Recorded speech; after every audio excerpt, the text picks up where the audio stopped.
بسم اللہ الرحمن الرحیم لئن شکرتم لازیدنکم۔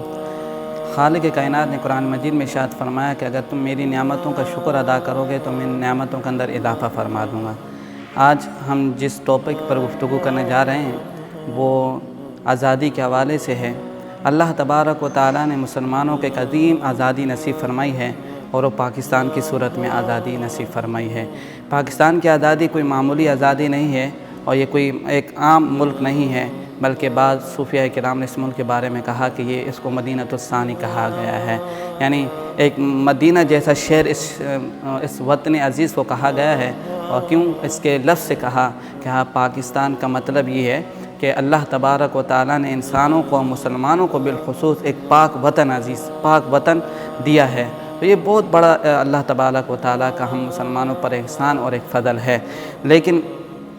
اس افسوس یہ ہے کہ ہم نے اس ملک کی اور اس نعمت کی قدر نہیں کی، حالانکہ ہمارے بزرگوں نے، علماء کرام نے، صوفیاء کرام ہوں یا کسی شعبے سے تعلق رکھنے والا شخص ہو، مسلمان ہو اور مومن ہو، اس نے اس ملک کے لیے جو قربانیاں پیش کی ہیں، بعد لوگوں سے یہاں تک ہم نے سنا ہے، فرمایا لوگوں نے اپنے ہاتھوں سے اپنے بچوں کے گلے کو مروڑ کر انہیں ختم کر دیا تھا، انہیں مار دیا تھا۔ وجہ یہی تھی کہ صرف پاکستان چاہیے ہے، ہمیں آزاد ملک چاہیے ہے، ہمیں ایسا ملک چاہیے کہ جہاں اسلام و دین کی آزادانہ بات اور گفتگو کی جائے، جہاں حضور علیہ الصلوۃ والسلام کی محبت کی بات کی جائے۔ دوستو اس لیے لوگوں نے قربانیاں پیش کی۔ ایک شخص کے حوالے سے آتا ہے،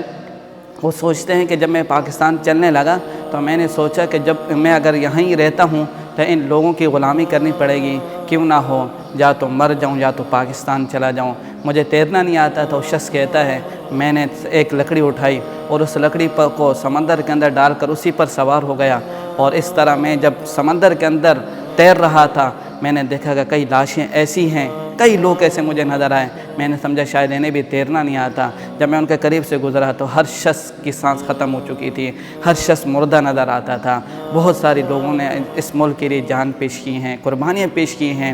لیکن ان قربانیوں کا ہم نے کوئی بھی آج تک، یعنی جس ملک کے لیے لوگوں نے قربانیاں پیش کی اور جس ملک کی آزادی کی خاطر لوگوں نے نہ جانے کیا کیا اپنے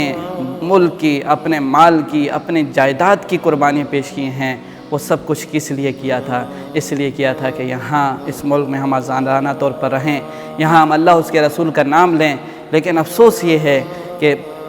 بالکل ہم نے ان چیزوں کو ایک طرف رکھ دیا ہے اور ہم صرف 14 اگست کو صرف یوم آزادی کے طور پہ منا لیتے ہیں، اور وہ بھی کس کے طرز پر، کس طریقے پہ مناتے ہیں یہ سب لوگ جانتے ہیں۔ حالانکہ ہم نے تو اللہ کا شکر ادا کرنا چاہیے تھا، ہمیں تو سجدے میں اپنے سر کو رکھنا تھا اور خالق کائنات کا شکر ادا کرنا تھا کہ اللہ ہمارے بزرگوں نے جو قربانی پیش کی ہے، اللہ ان کی قربانیوں کو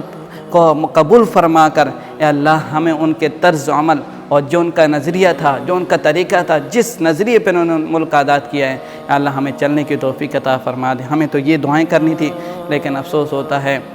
جو معاشرہ آپ کو نظر آتا ہے، جو 14 اگست کو ایک تباہی مچی رہتی ہے اس ملک کے اندر، اور ایک بے حیائی اور بے پردگی کی اور مرد اور عورت کا اخلاط نظر آتا ہے۔ جہاں شکر کرنا تھا وہاں ناشکری ہوتی جا رہی ہے۔ ہم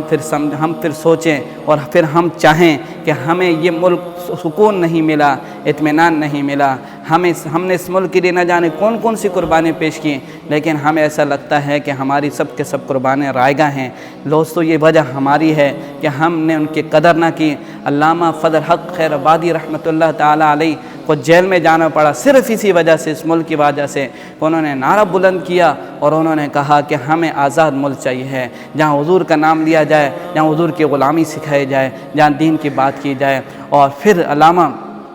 کفایت اللہ کافی رحمۃ اللہ تعالیٰ علیہ، اور یہاں تک کہ حضرت جماعت علی شاہ صاحب جیسے بزرگ، آپ نے تو ایک دفعہ اعلان کر دیا کہ میرا وہ مرید ہی نہیں جو مسلم لیگ کو ووٹ نہ دے۔ اتنی بڑی بات آپ نے کر دی، اور لوگوں نے آپ سے پوچھا حضور آپ نے اتنی بڑی بات کہہ دی اور آپ ایک ایسے شخص کے پیچھے چلے ہیں جس کی داڑھی نہیں ہے، جو شریعت کے مطابق نہیں ہے۔ آپ نے فرمایا کہ ہم نے اسے وکیل بنایا ہے، امام نہیں بنایا، وقت امامت کا آئے گا ہم ہی آگے نظر آئیں گے۔ حضرت جماعت علی شاہ صاحب جیسے بزرگوں نے اس ملک کی خاطر قربانی اور اس ملک کی خاطر اور اس ملک کو آزاد کرنے کے لیے آگے بڑھے، میدان میں اترے، سب کچھ کو داؤ پہ لگایا، لیکن افسوس ہے دوستوں، ان چیزوں کو یاد رکھیں کہ آج 14 اگست کو جو لوگوں نے قربانی پیش کی ہیں ان کو یاد کریں، اور ان قربانیوں کو یاد کر کے ان کے لیے سال ثواب کا سلسلہ ہو، اور اس ملک کی ترقی کے لیے ہمیں کچھ نہ کوئی اسباب